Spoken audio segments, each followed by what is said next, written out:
15, 22, 29. Robert Zola is a medievalist astrologer, a modern Nostradamus. For 30 years, he has been studying the stars in order to decipher the future, and he's made some predictions of surprising accuracy.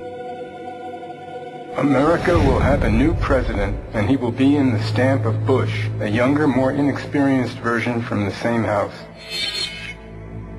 There is an increasing threat to the U.S. citizens, and this is particularly so on the eastern seaboard. If the U.S. does not cease acting incompetently, it will invite the depredations of adventurers such as Osama bin Laden and Saddam. The greatest period of danger is in September 2001. Sheer coincidence, or did the stars actually foretell the events? Number is actually the key to astrology. The sequence of integers between 1 and 9, and later the addition of 0, was seen by some of the ancients as being the basic principles or whereby being became articulated into something. Astrology rests upon this kind of thinking. The signs themselves come down to number.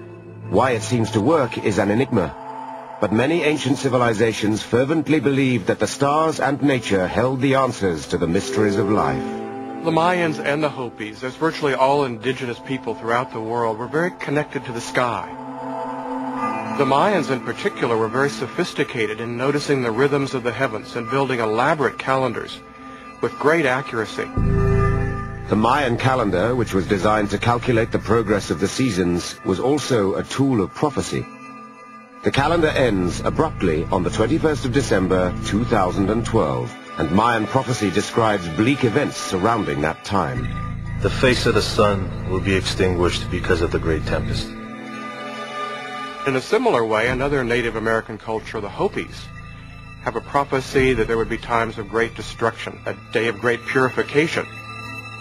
These are the signs that great destruction is here. The world shall rock to and fro.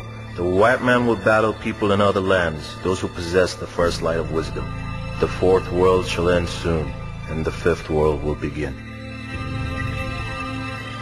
The Hopi Indians in their final warnings are saying the world has been destroyed and reborn at least 4 times. Many native traditions say 4th times, and we're entering the 5th time. But according to many historians, these common themes in prophecy are nothing more than the inevitable patterns and rhythms of history. All prophets are predicting similar sorts of things. They're essentially talking about how history sort of repeats itself, and you'll get the same sorts of things in cycles. Perhaps. But there is one man whose prophetic and predictive talents continue to baffle even the most skeptical of critics. With only a smattering of education, he revealed secrets of the past. He predicted wars, diagnosed and cured illnesses, and saw cataclysmic changes to our planet that only scientists could have described. And he did it all in his sleep. For 43 years of his life, Edgar Cayce demonstrated a mystifying ability to put himself in a trance and give people around him detailed information about virtually anything they asked, relating to the present, the past, or the future. Edgar Cayce is probably the most profoundly important clairvoyant of all time. He was clearly the most gifted psychic of the 20th century.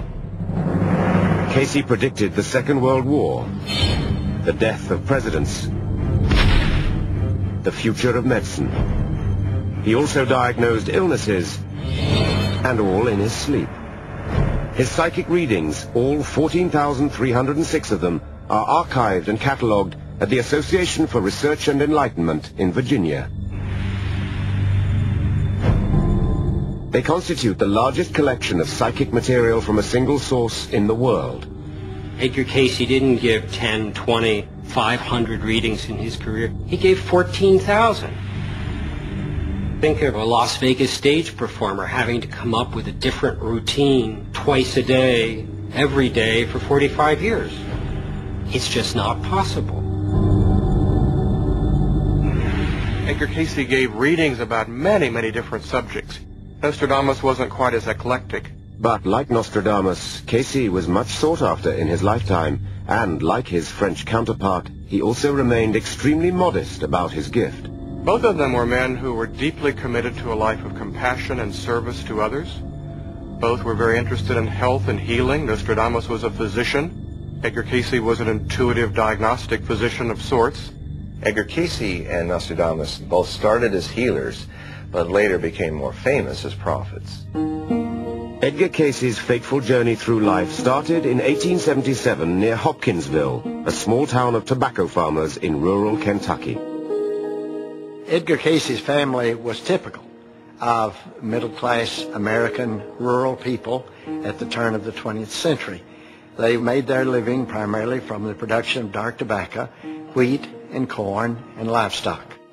They were church-going people on Sunday, a straightforward, dignified people, the men of whom were certainly given to the heavy use of tobacco and occasional strong drink. Casey was a seriously odd child. He was not the kind of child you would wish on any two parents. As a child, he was surprised to discover that other children didn't have the same sort of experiences that he had.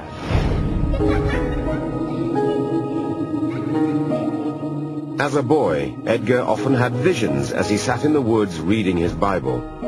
After his grandfather drowned in their pond, he reported seeing him regularly around the farm. The child was also said to have had the uncanny ability to memorize entire books by sleeping on them.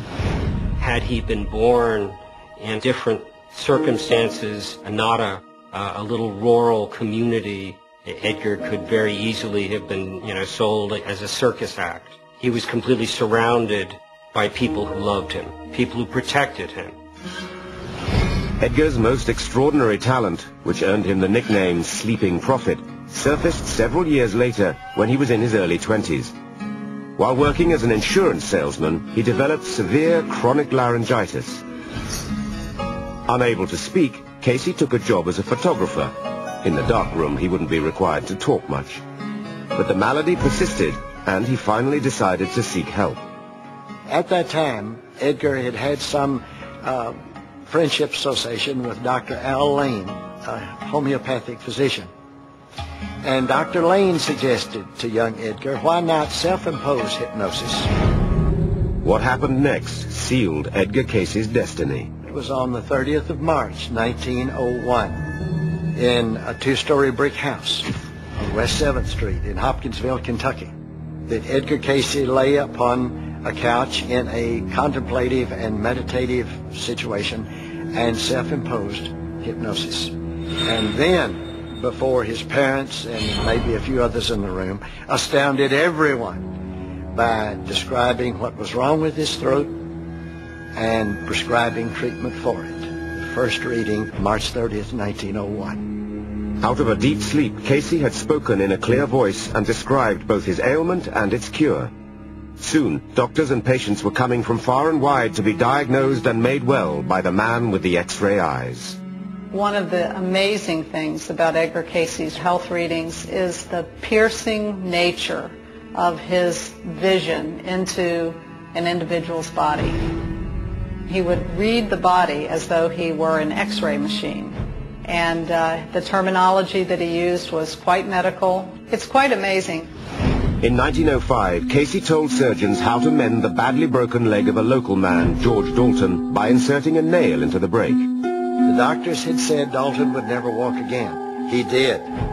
To our knowledge, that was the first time in medical history of the use of a nail. In the summer of 1911, when doctors told Casey his wife Gertrude would soon die of tuberculosis, she followed her husband's treatment directions and quickly recovered. Casey's fame as a healer spread rapidly. In the New York Times, he received rave reviews from doctors. One wrote, "His psychologic terms would do credit to any professor of nervous anatomy. While in his normal state he is an illiterate man, especially along the lines of medicine, surgery or pharmacy, of which he knows nothing." The predictions were amazingly precise in their detail, but his method was simplicity itself.